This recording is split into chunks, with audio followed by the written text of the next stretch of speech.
Hello there, my name is Dr. Mohan MK, and today we're going to be doing several questions in biology. So for our first question, we're just going to run through.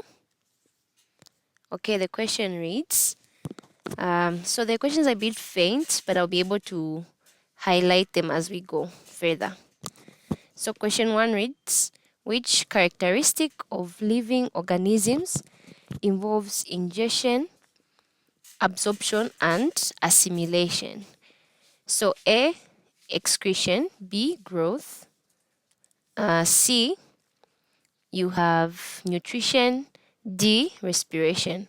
So the correct answer here is nutrition. So in nutrition, this is literally talking about the digestive system. So you ingest, when the food goes through the mouth, it's later on absorbed into its individual nutrients until it's assimilated and therefore used by the body. Okay, so our next question is, which cell organelle is involved in respiration? A, chloroplast, B, endoplasmic reticulum, C, mitochondria, D, ribosome. So the correct answer here is the mitochondria. Okay, the mitochondria is commonly known the powerhouse of the cell. For that very reason, because this is where respiration normally takes place, and as an end product you have ATP, which is the energy currency of that cell, and that's why we picked this particular option. Question 3, which of the following is true regarding active transport? A, an input of energy is not required for it to occur. B, it allows particles to pass easily between lipids in cell membranes. C, it occurs against a concentration gradient. D, particles move from high concentration to low concentration. So here the correct answer is it occurs against a concentration gradient. Okay, there is a reason why we actually say it's active transport, because this type of movement is occurring against a concentration gradient. Okay, for instance, okay, let's go back. So for instance, if this is a gradient is a slope, right? So you have this slope going this way. When we say something is going, for instance, this is a particle. Okay, if this particle is moving from high concentration to lower concentration, this is what we call diffusion. Okay, now when you look at this, it's as good as when you're on a slide, right? When you're trying to slide down a hill, you don't use as much energy. You literally passively just slide over to the other side. But then for you to, if this is you and you have to climb up this mountain, okay, you have to use so much energy to get to the top. And this is what we're referring to as active transport, because you're going against concentration gradient. The gradient is going like this, but you want to go against the concentration gradient. It means that there is energy that's needed, and this energy is what we call ATP. So that's active transport. Okay, next up we go to question 4. It reads, the diagram demonstrates enzyme specificity and the stages in which an enzyme-controlled chemical reaction may occur. Identify L, M, N, and O. Okay, so before you even go to the particular answer, okay, advice would be to actually, so let me highlight the answer there. Okay, so firstly you have to understand what are we looking at. So the question has told us we're looking at an enzyme controlled reaction. Okay, so in this case, what we're looking at here, this particular thing that I have highlighted, this is going to be the substrate. Oh, sorry. Okay, so what has been highlighted is the substrate. So L is the substrate, M is the enzyme, N is the active site. Okay, hence an O is after this chemical reaction occurs. These are the products that have been chosen. Okay, sorry. So just going to go back. So these are the products. 5. Which of the following is not a good source of lipids? Okay. So which of the following is not a good source of lipids? A, avocado. B, castor seeds. C, caterpillars. D, cheese. So to actually answer this question, we'll have to analyze each and every type of food and find out what exactly do we find in those types of foods. Okay, so when you look at avocados or other castor seeds, we know that avocado is full of fat, so that's not going to qualify for the answer that we are looking for. Okay, we go to the next option, which is castor seeds. Okay, castor seeds actually do have lipids in them. Okay, so that's not the option. Then we go to caterpillars. Caterpillars, in as much as we do know them for the fact that they are high in protein, they're quite edible, mostly in Africa, and we know they relatively do have fat in them. Okay, so this one is out. So the correct answer that we actually chose is cheese. Okay, so when you look at cheese is like a byproduct of milk. It's not, in short, it's not a food that you actually find naturally occurring, as you would find an apple, let's say, on a tree, or castor seeds, you get them from a particular source. For cheese, it's a type of food that's actually, what's the perfect word that I can actually use? So it's a processed food, in short. So it's actually not a very good source of lipids in this case. And that's why it was chosen here. Okay, so let's just a minute. We need to highlight this nicely.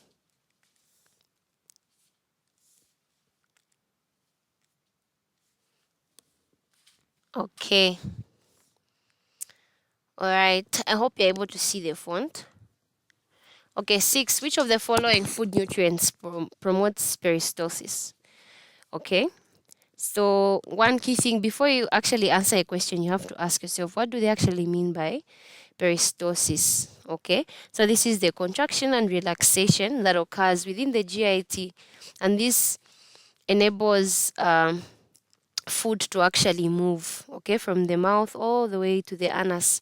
Okay, so when you look at carbohydrates, these are not, they don't promote peristalsis. So for carbohydrates or carbs, these mostly provide the body with energy because the end product is actually glucose. Then you go for, next you go B, which is lipids, which is force. C is proteins. D is roughage. So for something to promote peristalsis, you actually need roughage. Okay, so this is what promotes peristalsis. 7, a diet rich in iron is a diet rich in iron is ideal for which group of people? Okay, A, lactating women. B, pregnant women. C, preschool children. D, the aged.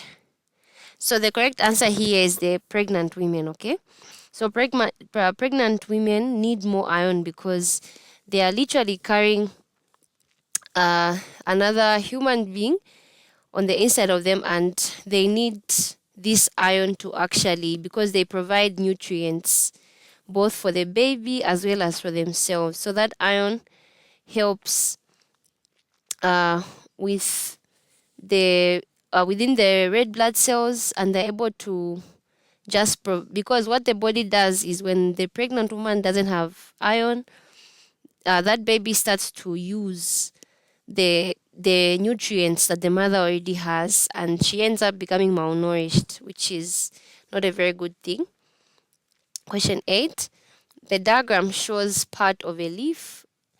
Which parts shows epidermal cells? Okay. So when you look at these, we have this part of a plant, and you know that the epidermal cells form the outermost layer that act as a protective barrier. Okay, so you can see which one is the most outer layer. So all these parts that are here, so let me highlight. These parts are within the plant. The outermost layer is actually here on top. So the correct answer is A. 9. Which of the following is an example of an organism which carries out saprophytic nutrition? So I'll go straight to the answer, which is C, rhizopus. Okay, when you look at the amoeba, okay, so the amoeba is not correct. This is actually a parasite. Look at the mosquito. This is also not saprophytic. So here they're trying to look for species that undergo this type of saprophytic type of nutrition. When you look at option D, which is yeast, it doesn't qualify. Even if it's kind of related, it doesn't qualify for this particular question. So when you look at saprotrophic nutrition, it's a process of which occurs where there's extracellular digestion that occurs involved in the processing of decaying organs or decayed organ matter. Okay, and in this case we have this rhizopus that's involved. Question 10. The following diagram shows a human tooth. So what type of a tooth is this to begin with? So when you look at this, this is a canine, okay? And what's the function of the canine? Therefore, tearing of flesh. Hence the answer here that has been highlighted. Okay. 11. Which of the following nutrients is an end product of digestion along the alimentary canal? So the correct answer is amino acids. Okay, but we can also look at the other options. So we have A, amino acids, B, cellulose, C, fats, D, proteins. So amino acids are actually the end products of proteins. Cellulose is not an end product of digestion. Fats also are not an end product. So when you look at these, they are what we call polymers. Okay, hope that's not so advanced. Okay, let's just look at it here. So you have this polymer, right? For instance, if this is your starch, okay, when you break down this starch, it's supposed to give you glucose as the simplest unit you're able to get. So when you have your proteins, the simplest form the body can break them are amino acids. Okay, hence what they actually want are the end products and not the primary product that we get those end products from. Okay, then question 12. Which changes occur in the diaphragm and external intercostal muscles when a person breathes in deeply? Okay, option A, the diaphragm contracts and the external intercostal muscles contracts. B, the diaphragm contracts, the external intercostal muscles relax.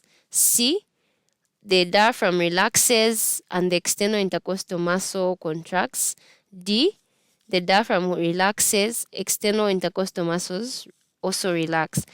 So the correct answer here is that they both contract in a case where the person breathes in deeply, okay? So this is what occurs. There's contraction. 13. Which of the following is correct word equation for anaerobic respiration in man? Okay, so anaerobic respiration, this is simply to tell you that oxygen is not involved in this particular process. Okay, energy is going to be produced, but without the help of oxygen. So glucose is going to be used to produce energy. However, in the end, what we find is that there will be production of lactic acid. Hence, the answer is D.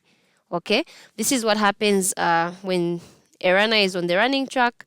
They are running over time, and they're losing so much oxygen. They stop using aerobic respiration and end up going in anaerobic respiration, and lactic acid builds up, and that's what makes the kneecaps to actually hurt, because there is buildup of lactic acid in the knees.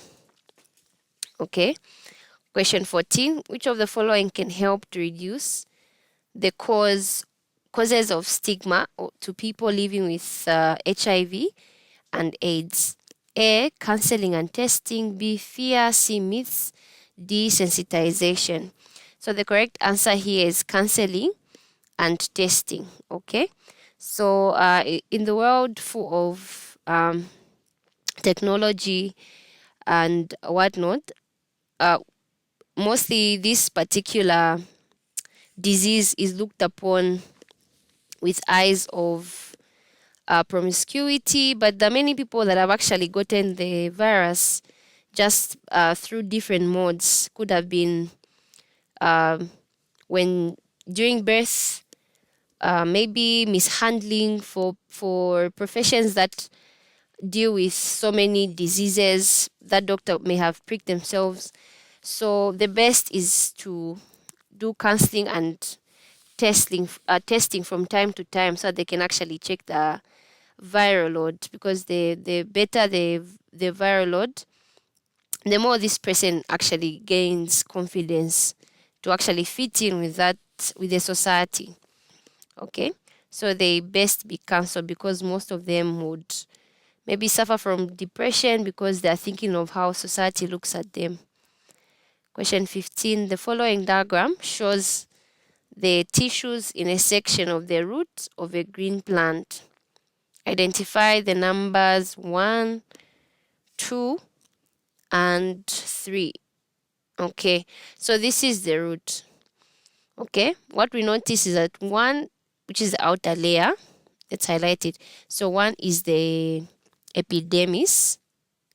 2 is the phloem. Then 3 is the xylem there on the inside. Okay, so this is what we find.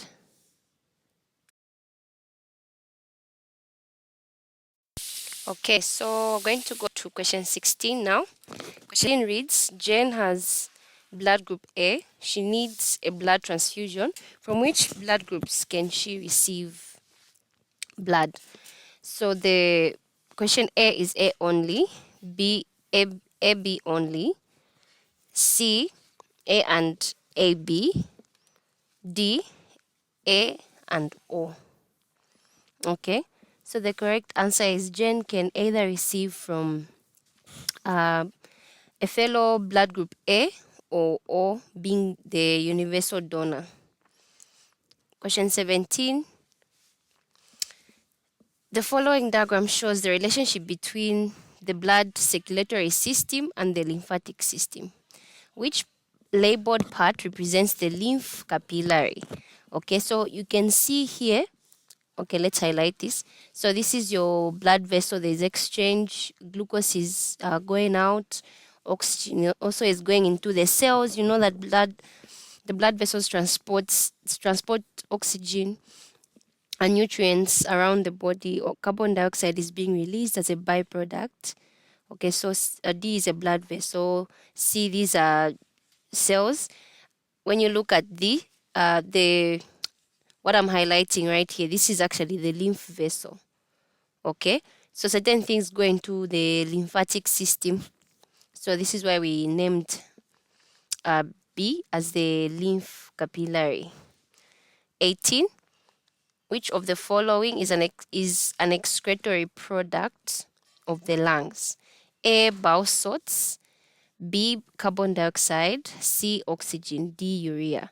So the correct answer here is carbon dioxide. When you look at these bile salts, this has to do with the biliary cycle, or what you find in the gallbladder. You find bile salts, bile pigments. So this is not found in the lungs. Carbon dioxide is what that's an excretory product from the lungs. It's released. Then you have oxygen. Oxygen is not an excretory product. Urea is an excretory product, but of the kidneys. Okay, we go to the next. 19. Which of the following are important organs in homeostasis? So A, we have liver, heart, kidney. B, liver, kidney, and the skin. C, lungs, heart, and sweat glands. D, lungs, skin, and sweat glands. Okay, so when you look at homeostasis, it's the ability of an organism or system to maintain a stable internal environment.